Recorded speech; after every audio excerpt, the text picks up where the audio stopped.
Hello everyone, welcome to Anubha study facts. आज हम बात करेंगे अपने 10th सेशन के बारे में। ये स्पेशली फॉर वर्क 3 के लिए डिज़ाइन किया गया है, जिसमें PYQ प्लस MCQs जो अपकमिंग एग्जाम्स में आने की पूरी संभावना है, उन सारे क्वेश्चंस को यहाँ पर इंक्लूड किया गया है। और ये बाल विकास एवं शिक्षण शास्त्र से संबंधित हम महत्वपूर्ण प्रश्नों को यहाँ पर डिस्कस करते हैं। पहले ये क्लास आपकी ऑल्टरनेटिव डेज में हुआ करती थी, अब हमने डेली बेसिस पर इसको ला दिया है सो दैट आपका एक रूटीन बना रहे। भले ही 15 क्वेश्चन हम डिस्कस करते हैं, लेकिन इसमें बहुत सारे कंसेप्ट्स भी क्लियर होते जाएंगे और 5 से 7 मिनट में ये सेशन कंप्लीट हो जाया करेगा सो दैट आपका टाइम वेस्ट भी ना हो।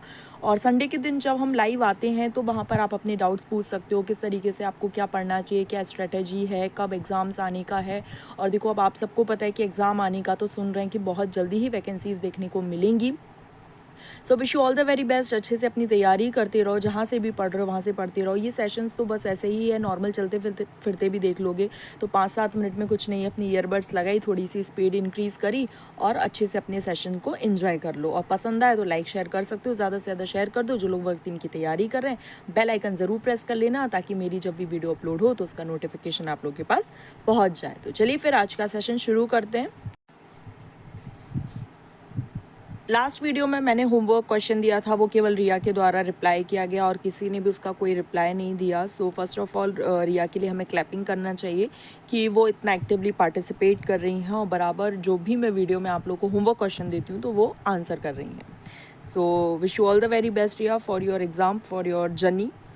तो चलो आज का फर्स्ट क्वेश्चन है, विकास हमेशा बच्चे की उम्र से मेल खाता है, ये किस बात का सिद्धांत है या किस वजह से होता है? तो एक जो बच्चे की जो उम्र उससे अगर मेल खा रहा है, मतलब कहीं ना कहीं पैटर्न सेम है।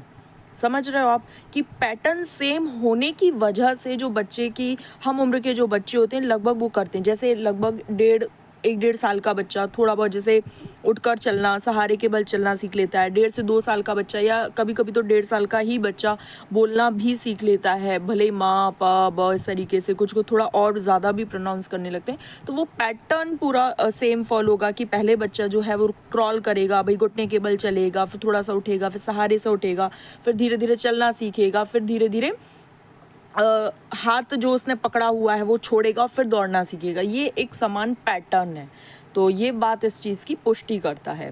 विकास शुरू हो जाता है तो कब से शुरू हो जाता है? तो प्रसव पूर्व अवस्था से ही प्रारंभ हो जाता है।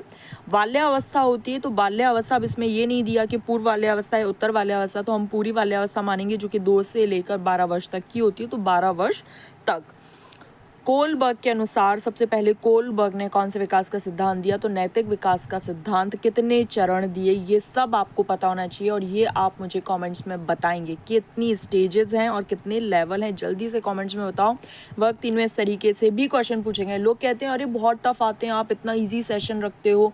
ये टेलीग्राम पर भी मुझे मैसेज किया गया और कॉमेंट्स में भी कि आप बहुत ही ईजी सेशन लेकर आ रही हो, ऐसे तो प्रश्न आते ही नहीं हैं।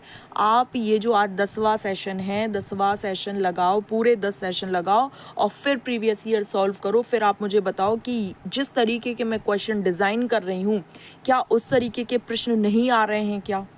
आप PYQ लगाओ और फिर मुझे बताओ कि इस तरीके के क्वेश्चन नहीं आते, बिल्कुल भी मतलब मैं उस पैटर्न को फॉलो नहीं कर रही हूँ, ऐसा आप मुझे एक बार बताओ।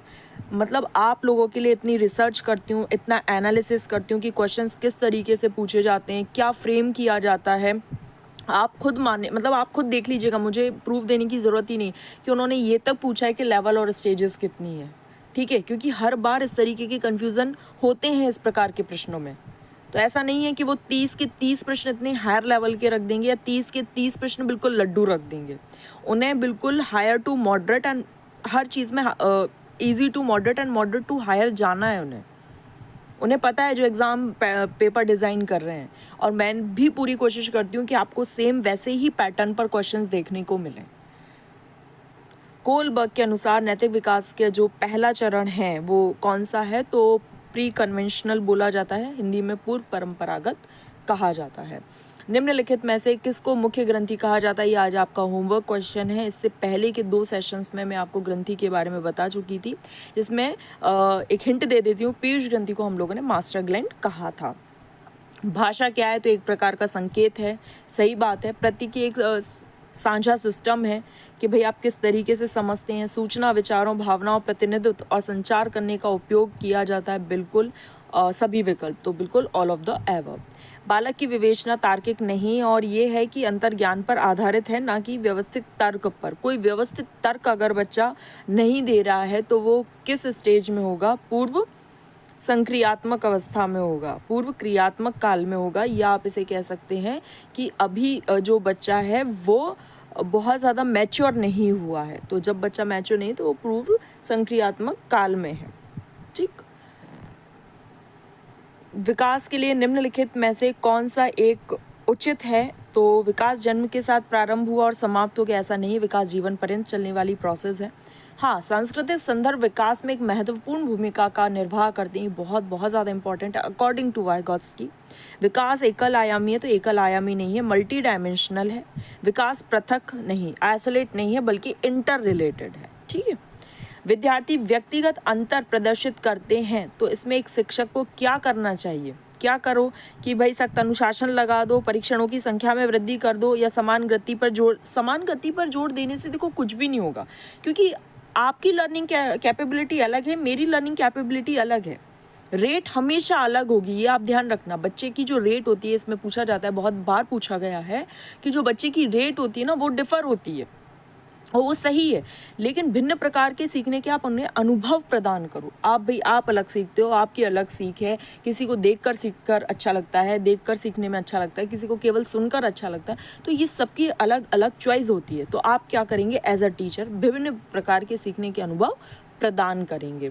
फिर है एक बालक जिसे मानव संपर्क से पृथक बड़ा किया गया, मतलब आइसोलेट, सेग्रीगेट रखा गया, अलग थलग रखा गया, और दीर्घकाल अत्यधिक भाषा की कमी को वो दर्शाता है। बाद में भाषा उद्भाषण अनुभवों द्वारा पूर्ण रूप से विरले, मतलब बहुत अलग है वो। ठीक है।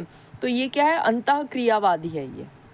ये आपका एक फैक्चुअल क्वेश्चन है, इसको आप याद रख सकते हैं कि जब बच्चा अलग थलग, आइसोलेट, या जिस पर पूरी मतलब कहते हैं ना कि परिवार में बहुत ज़्यादा घुला मिला ना हो, और भाषा में तो स्वाभाविक सी बात है, जब इस प्रकार की चीज़ें, तो भाषा की कमी को वो दर्शाएगा, तो अंतःक्रियावादी ये दर्शाएगा। बाल्यकाल होता है, तो बाल्यकाल अभी हमने पढ़ा था 2 वर्ष से लेकर 10 या 12 वर्ष, आप अकॉर्डिंग टू ऑप्शन हिट करेंगे। तो 6 से 12 तो आपका उत्तर वाली अवस्था आ जाएगा, लेकिन चूंकि इसमें उत्तर और पूर्व दोनों नहीं दिए हैं, कुछ भी नहीं दिया है, तो पढ़ते ही साथ आप एकदम फटाक से क्लिक मत कर देना। पहले पूरे चारों ऑप्शन पढ़ना, फिर 4th ऑप्शन आपको दिखेगा कि अरे हाँ, ये तो सबसे बेस्ट जा रहा है। दूसरे वर्ष से लेकर 10 या 12 वर्ष तक की आयु।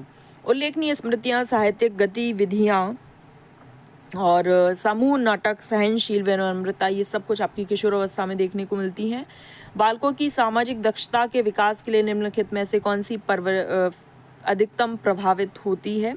तो ये प्राधिकरण। ऑटोक्रेटिक कभी भी अच्छा नहीं होता, ये मैंने आपको पहले भी बताया था, क्योंकि मैं आर्मी पब्लिक वाला जब स्कूल एग्ज़ाम देने गई थी तो मैं ये गलत कर आई थी, तो मुझे बहुत अच्छे से याद है। आपको डेमोक्रेटिक वाली चीज़ें होना चाहिए। ठीक है, C will be the correct answer. Second last है, मानव मनुष्यों में बालक की सबसे तीव्र अवस्था है। वैसे तो देखो शैशवावस्था है, लेकिन वर्ग 3 में जब ये प्रश्न पूछा गया तो उन्होंने किशोर अवस्था को दिया।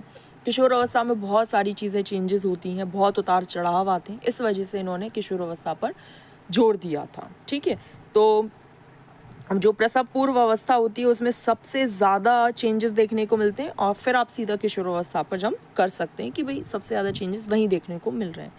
आज के लास्ट क्वेश्चन है कि गर्भधारण से शिशु के जन्म की अवधि को क्या कहते हैं? तो प्रसव पूर्व अवस्था है, और यहाँ पर हमारा ये सेशन कंप्लीट हुआ। आई होप आपको ये सेशन पसंद आया हो, और पसंद आए तो आप लाइक कर शेयर ज़रूर कर दीजिए। जो लोग वर्ग 3 की तैयारी कर रहे हैं, नोटिफिकेशन जल्दी ही देखने को मिलेगा, तो जो आपकी तैयारी चल रही है उसमें ढील बिल्कुल मत देना, क्योंकि गर्मी का समय है, तो सोने में और ऐसे ही टाइम पास में देखो समय निकल जाता है। क्योंकि I am also a student, तो भाई हम भी पढ़ रहे हैं, तो हमें भी पता है।